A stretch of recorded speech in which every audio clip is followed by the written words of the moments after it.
For almost 420 years, we in the island of Great Britain have celebrated Guy Fawkes Night, Bonfire Night, or if you wish, Fireworks Night. After all, who has not heard of the Gunpowder Plot? That dastardly plot to blow up the Palace of Westminster during the very opening session of Parliament on the 5th of November 1505. Why? Well, to blow King James I of England and the 6th of Scotland, together with every member of the Parliament, to smithereens. A whacking great bang, boom, bang, and gone, the lot of them.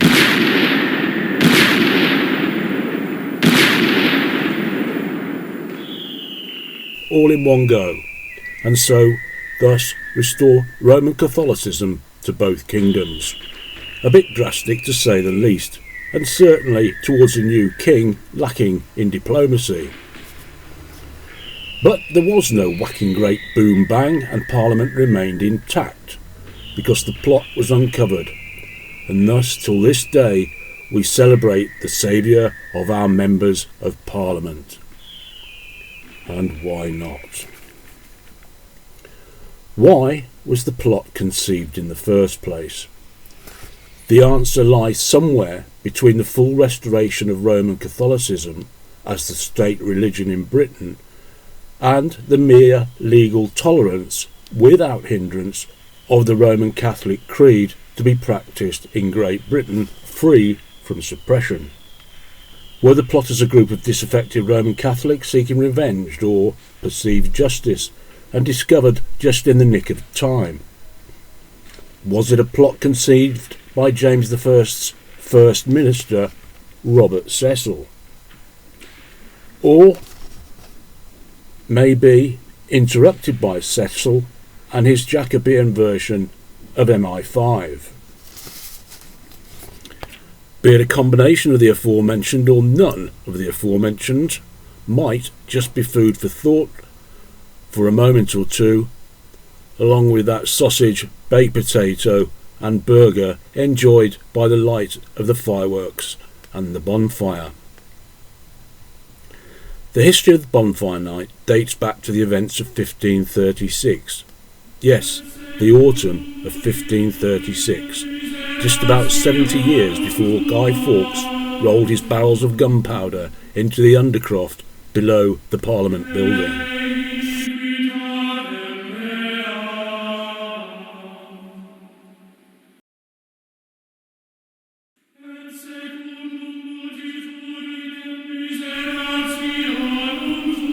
Back then, in the autumn of 1536, the Reformation Parliament had just finished its business.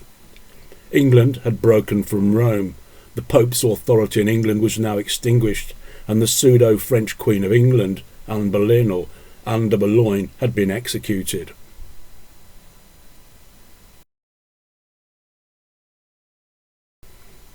The dissolution of the monasteries had begun. England was governed by a new and radical regime under the governance of a political union of Thomas Cromwell, Edward Seymour, Thomas Cranmer, Edward Fox, and so on. However, great swathes of the population, many in the north of England, had been brought up on Roman Catholic Christianity. Along with the sacraments, traditions and rituals, they did not like this so-called Protestant version of Christianity and all that went with it. Rumours spread about other matters as well. But it was not the king they railed at, it was his government. The government, it was claimed, thought the folk of the north backward, that they practised weird fantasies and superstitious ceremonies of the old religion. Of the commoners, as they were called, many indeed, the vast majority, could not read or write, but that didn't make them backward. Some of our greatest entrepreneurs have difficulty with that, but in those days, of course, they would have accepted most things at face value, particularly if the information came from a member of the clergy, and they had little or no means of verification. It was said that they ranked their traditions and thus the Pope higher than the monarch himself. These people did not follow the true religion, but the folk of Lincolnshire would claim that they merely followed the faith of their fathers and their fathers' fathers, traditions brought down over the centuries. The church commissioners had arrived in Lincolnshire to strip the religious houses of their wealth. Jewels and vessels of the parish churches were to be taken, stolen from the parishioners and given to the king.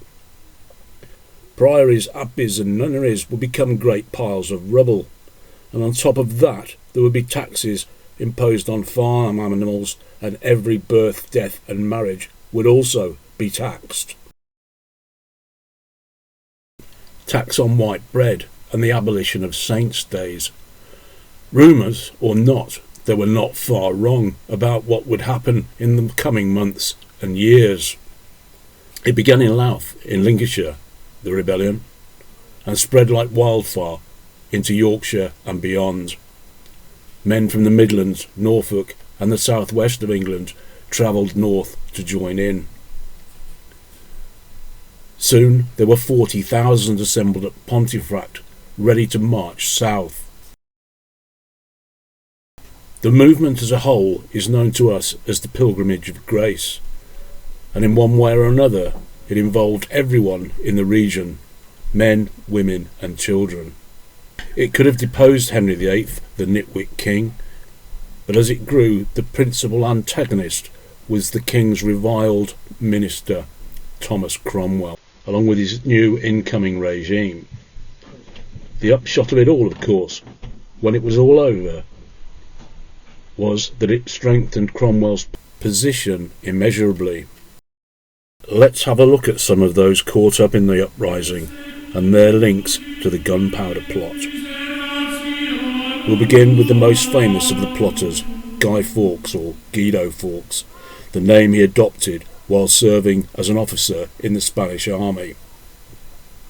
He was neither the leader or the organiser of the plot. The instigator of it all was Robert Catesby. Guy Fawkes was recruited for his military experience and in particular his expertise with explosives. In his early years he attended St Peter's School in York along with Christopher and John Wright of Welwick, a village to the southeast of the city. Most of the conspirators came from established wealthy families, and much of the intrigue was planned at Catesby's house in Lambeth, down in London. 6 of them had been involved in the 1601 Essex Rebellion against Elizabeth I. The rebellion was confined to the capital and was intended to oust her first minister, Robert Cecil, but the rebellion failed. In the north, the Wright brothers lived at Plowland Hall with their sister Ursula Wright. Their mother, also named Ursula, spent 14 years in prison, along with a number of other Catholic women.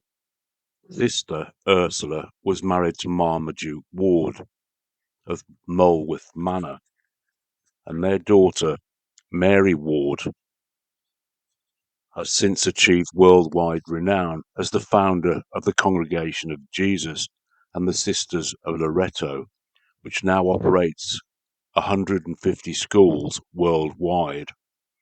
There are some 200 schools worldwide that bear her name. I mention this because immediately after the failure of the gunpowder plot, Mary fled abroad, which she is unlikely to have done if the plot had succeeded. The Wrights were related in one way or another to most of the old Yorkshire gentry. One such family was the Inglebys of Ripley Castle, a few miles south of Ripon. From here, in the early 1560s, Jane Ingleby married Robert Winter, Huddington Court in Worcestershire. He had a brother, Thomas Winter. They were part of the Midlands gentry, but more on the Midlands shortly. Before we move, 2 more plotters from Pilgrimage of Grace country. Both Ambrose Rookwood and Robert Keyes were related to the others via the ubiquitous Tyrrwhit family of Kettleby.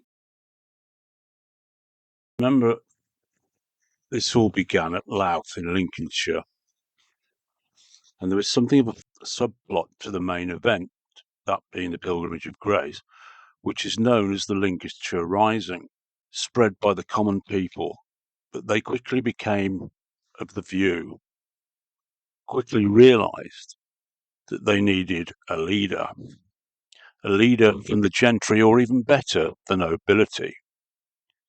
Efforts began to press gang, if you like, senior figures of the region who would lead them and negotiate with London and form a dialogue with the king himself. The people they had in mind were caught between a rock and a hard place, because although they may have sympathised with the cause, and there was no doubt that some were as cheesed off with Cromwell, indeed even more cheesed off than the Commons with Cromwell, their first loyalty was to the king and by default his government. One such was John Hussey, 1st Baron of Sleaford. Aged about 70, he had spent years of steadfast loyalty and personal service to sovereign, as had his wife at court, but it did count him for nothing. At his age, Lord Hussey was of the old ways, and the old religion had been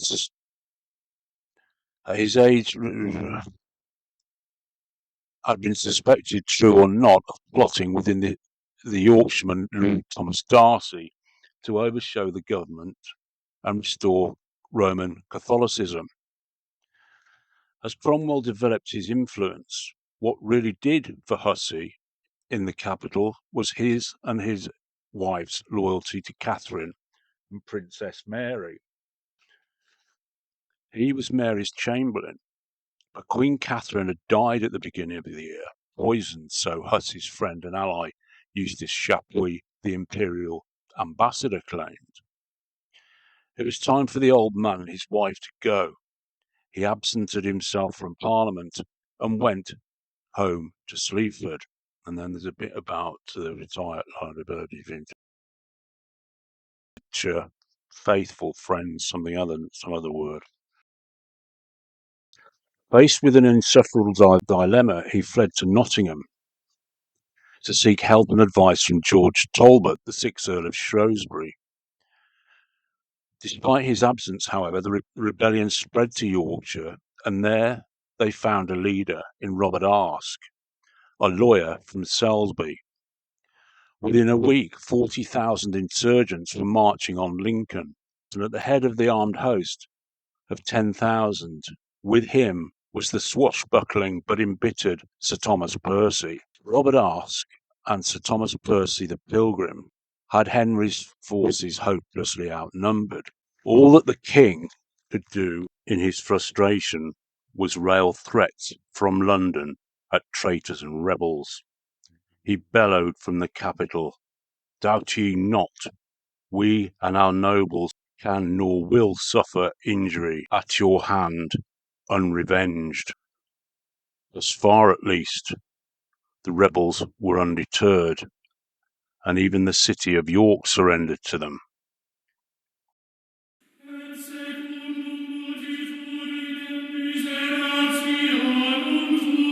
And so from the Pilgrims in York to the plotters in the Midlands.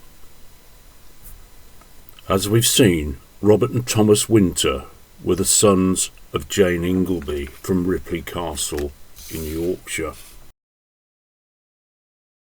The Winters were from Huddington Court, a few miles to the east of Worcester. They had held the manor there since the early 1400s.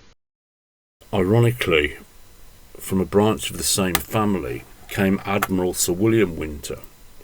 He played a significant part in the defeat of the Spanish Armada in 1588, but died the following year. Be that as it may, Robert and Thomas had a sister, Martha, who was married to another of the plotters, John Grant, at Norbrook House, a short distance outside Warwick. To the north of Warwick is Lapworth, where Thomas Bates was the servant of Robert Catesby. on the Catesby estate at Bushwood. Then, of course, Robert Catesby himself, the key conspirator. It was all his idea in the first place. He planned the whole thing. All that remains of Bushwood Hall these days, above ground at least, is the moat. Robert was the son of William Catesby. Catesby Sr. spent years of his life imprisoned for his faith. His mother was Anne Throckmorton of Coton Court, a few miles to the west near Ulster. The Throckmortons were one of the most prominent Catholic families in England. Anne then was the daughter of Robert Throckmorton and Elizabeth Hussey, yes, the daughter of John Hussey, the very same aforementioned John Hussey, Baron Sleaford, and his wife Lady Anne Hussey.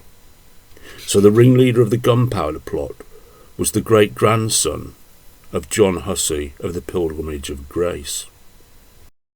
Now, across in the East Midlands in Northamptonshire is Rushton, and from Rushton Hall came Francis Tresham. Tresham, of all the plotters, and anyone else for that matter, is usually cited as the person most likely to be responsible for the failure to blow up Parliament. Catesby, of course, was driven fanatically, way more than anything else, to blow the lot of them to smithereens. Tresham was the last to be drawn into the plot, and on the face of it, for his financial support. Robert Catesby and Francis Tresham were cousins. Muriel, his mother, was also a daughter of Elizabeth Hussey, and thus John Hussey of Sleaford and Pilgrimage of Grace martyr was also his great-grandfather as well. So why would he rather blow up the plot than blow up Parliament? Plot, nitwit. In the decades between the Pilgrimage of Grace, save a brief reversal in the reign of Mary and the end of Queen Elizabeth's reign, Catholics claimed ongoing persecution. There had been conspiracies to topple Elizabeth and replace her with Mary Queen of Scots. Plots of Ridolfi, Somerville, Throckmorton and Babington all foiled. Then would-be invaders from Spain came in an armada, their papist designs famously sunk, and with equal infamy the execution that befell Mary Queen of Scots, James's mother. For the Catholic faithful, these were arduous years, but the ageing Queen Elizabeth was reaching the end of her days, and her slow demise was kindling hope for change.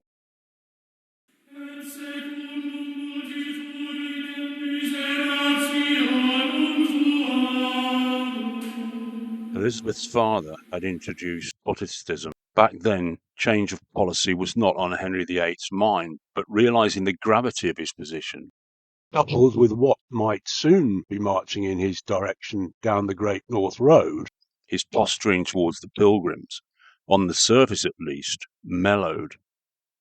Over the following weeks, first negotiations, then offers, then promises followed. Promises without security or guarantees, and by December the government had pacified the rebels sufficiently to invite Robert Aske to the royal court and spend Christmas there with the king to arbitrate a resolution. There was expectation of compromise. Deceived by similar bait at the turn of the new century,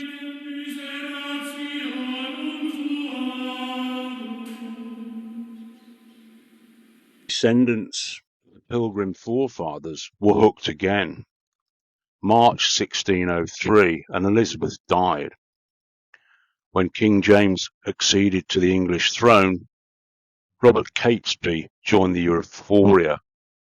After all, the new king was the son of a mother, Mary Queen of Scots, who had lived not only as a Catholic, but with the reputation of a saint, living a long time among people depraved and perverse. At this beginning of James's reign, they had reason to be in good spirits. In 1536, during that fate-determining Christmas, King Henry was also full of cheer. He cried, "Be welcome, my good ask," throwing his arm round the Yorkshireman. "It is my wish that here, before my council, you ask what you desire, and I will grant it." Robert Aske was dined and pampered, and left court clicking his heels, delighted assurance of a parliament to be held in York, a pledge that the new Queen, Jane Seymour, would be crowned there in York, and the promise of a seat on the King's Council. Aske galloped home with the news, spread the glad tidings, and the rebels went home. And there ended Pilgrimage of Grace. The aftermath had yet to come.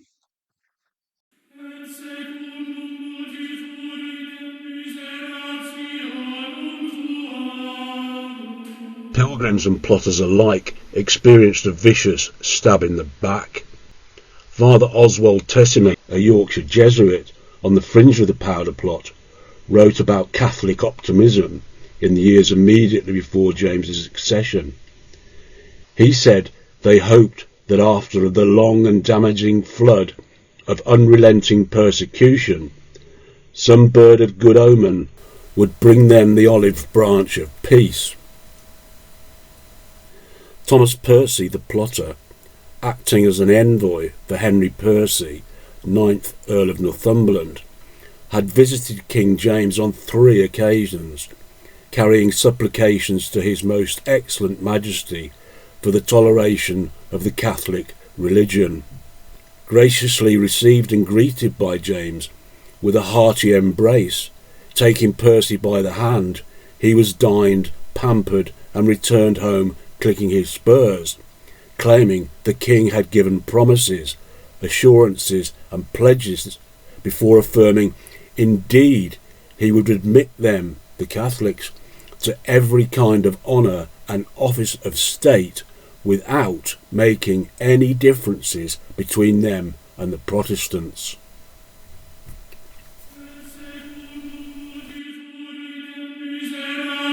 Robert Aske's euphoria, as Percy's would be later, was short-lived. He was arrested. The pledged Parliament was not to be held in York, and the Queen, well, she'd be crowned in London and not York.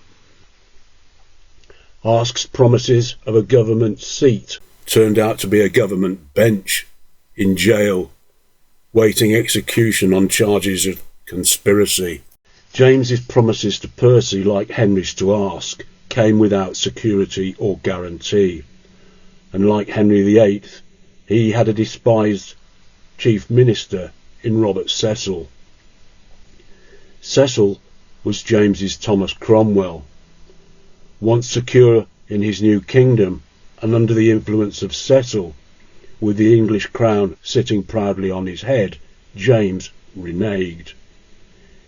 He said then he would take it as an extreme insult if anyone imagined that either then or at any time in the past he had entertained the slightest intention of tolerating their Catholic religion.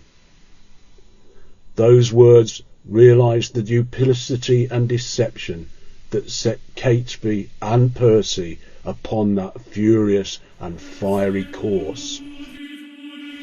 At the Lincolnshire uprising, Lord Hussey was guilty of dithering.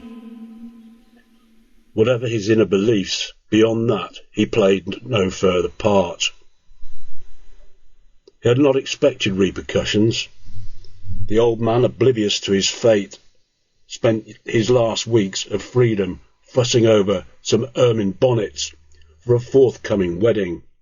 But as the aftermath took hold, he was seized, chained, and transported to London.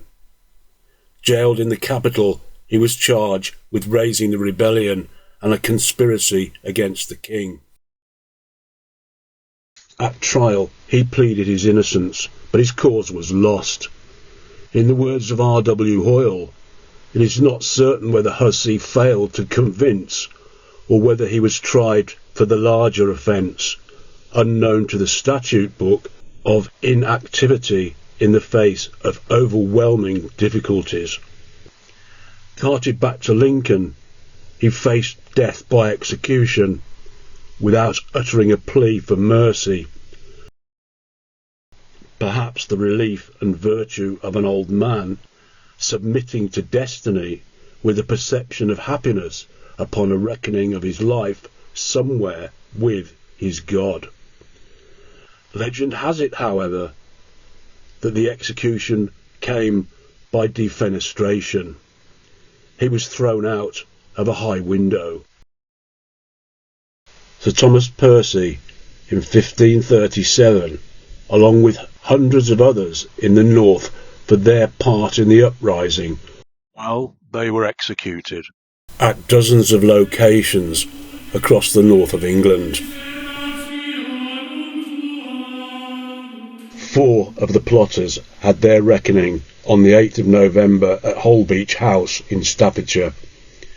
Catesby, Percy, John and Christopher Wright were all shot dead there. The others were gradually rounded up, put on trial and executed. All executed, that is, except for Francis Tresham. Scarred by duplicity and deception cunningly presented to them and previously to their forebears in the guise of friendship and endearment, their furious and fiery course, however, drew no followers of consequence from the Catholic faithful. Indeed, those of consequence expressed revulsion at the plot.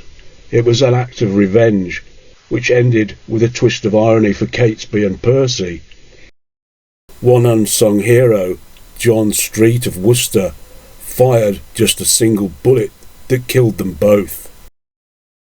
For years, historians have argued the gunpowder plot was a government-led conspiracy, and that Robert Cecil orchestrated it to subjugate, finally, the tenacity of belligerent papists. He knew about the plot at an early stage and let it ripen. Robert Cecil had the insight to foil it, and so turn opinion propaganda right up to this day against die-hard Catholics.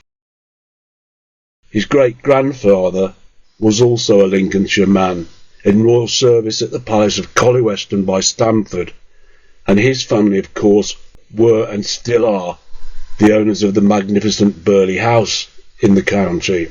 His father, William Cecil, was one of the most influential politicians ever.